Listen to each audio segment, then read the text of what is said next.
Sorry for Zach McKeever back there running the sound and making everything sound groovy and sexy.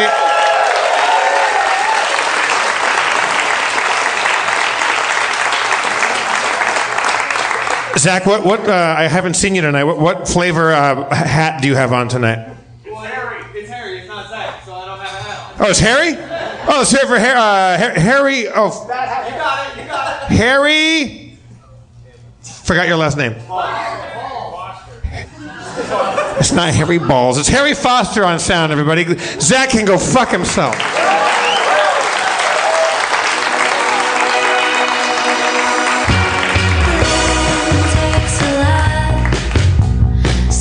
From beautiful uptown Burbank, in the heat of the night with the whole world on fire around us, as ash rains slowly down on all of our cars and into our hair, Harmontown is in session.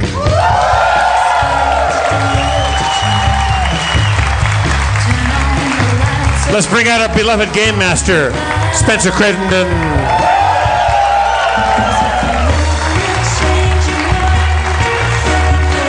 And the mayor of Harmontown, Mr. Dan Harmon.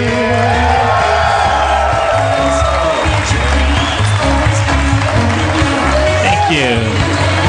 Thank you. Thank you. What's up, Dan? Yeah, it's just in a bad mood. It's just going to be a bad show.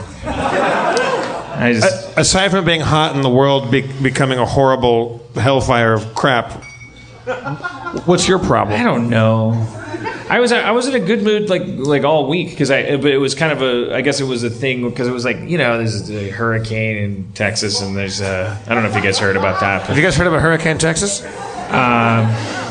And Bangladesh too, like right? Is that beginning of it? You know, and so then you go like, okay, well, I have my health, I have my property. There's no alligators in my living room. Like you puts you in a kind of a good mood. Like I was in a good mood, but I think that it's like an artificial good mood because it's derived from other people's misery. It's like that whole thing where you're like, well, I have my health and I'm going to live each day like it's my last. Like I think that's like taking ecstasy. It like crashes because now I'm just miserable, and it was all triggered by me. It was all triggered by me losing my second pair of those fucking Airpods. I lost the first pair, and I made Spencer go find me another pair. I think those things are like $200. I got a pair I haven't used. They're still in the packaging. You want those? Oh, this is perfect. Yeah. Why do you don't want them or something? Normally I can see Spencer, but tonight there's a different layout where I can't see Spencer through you. I assume they know what they're doing. I don't know. Yeah. Oh, they know. Well, you don't want to talk to me? Spencer, are you farther upstage than normal? And aren't you more downstage normally? I'm hiding behind Dan. All right.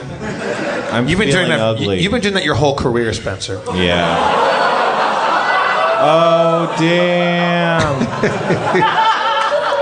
You've been your mom. I've been my mom? Yeah. Oh, that explains so much.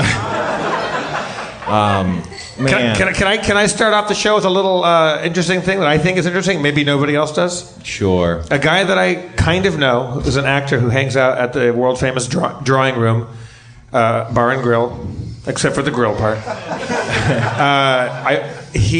We were talking, and he goes, "Hey, you like old movies?" I go, "Yeah," and he goes, "I'm friends with some old movie people that we go on a walk every Saturday in Beverly Hills. They're a little older. They're like in their 80s." And he goes, "We go on a walk. Do you want to go have a walk?" I walked in the park and spoke one-on-one with Margaret today. What? Yeah.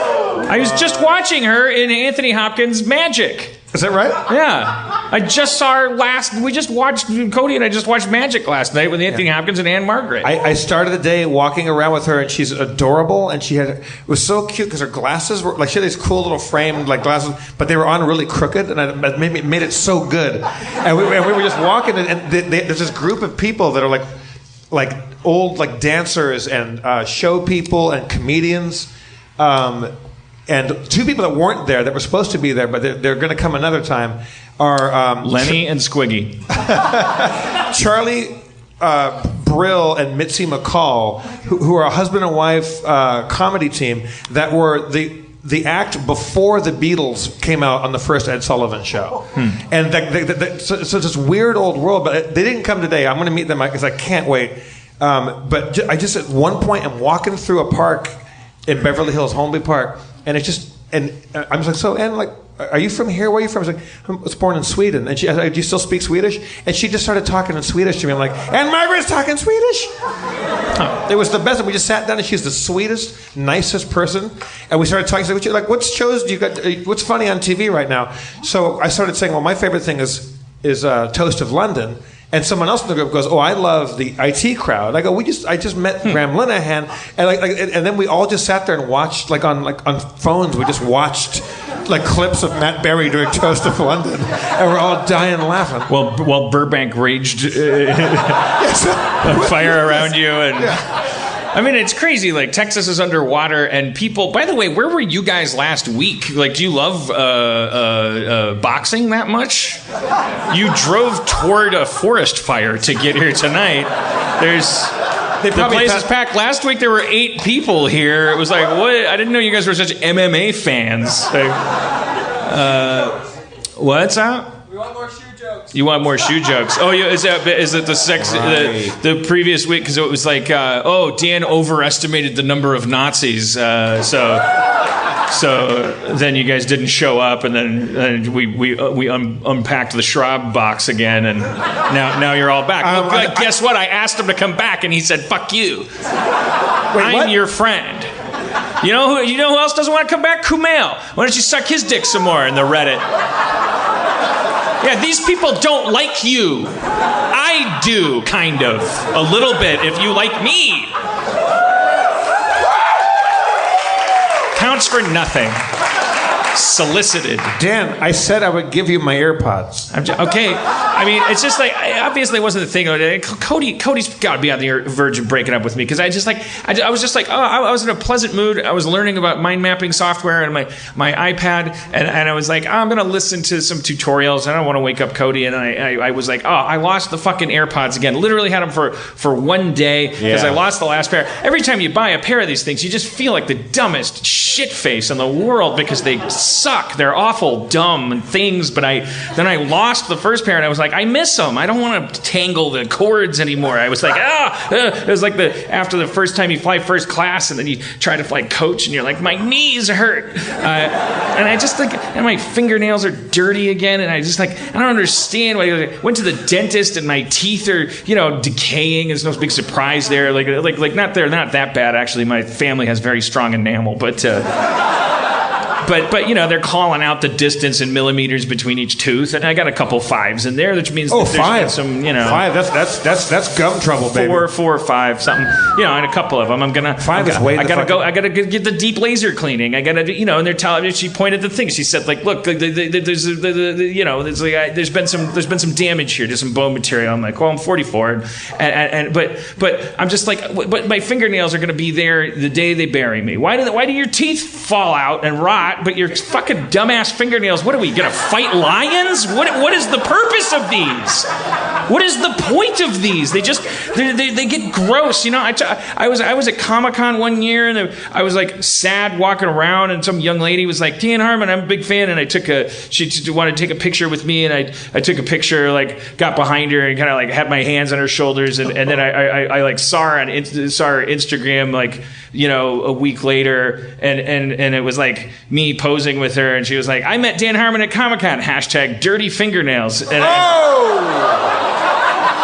And she was right. I like had that's gross. It's gross. It makes me flash back to math class, my 3rd grade math class with Mrs. Jackson. I've probably talked about her before. If you're nasty. She called me up and gave me a brush and said, Daniel, go wash your fingernails for the whole class. And were you changing somebody's oil? Why were you? No, I'm Dan Harmon. I changed the world's oil. I don't change my own oil. I don't bathe. I don't clean myself enough. I'm so sorry. You know, to take me to Golgotha. Oh, the dirty kid. Like, I'll show you all. But then I didn't show anybody. I just keep losing my AirPods. Like, there is no recourse to happiness. I spent 44 years like trying to secure a place of power and comfort, and then fucking Nazis. It's just like a joke, you know? Have you looked for your AirPods in your whiskers? They might have just Captain Caveman inside there. You might have like a rake in there, or like some like lost keys.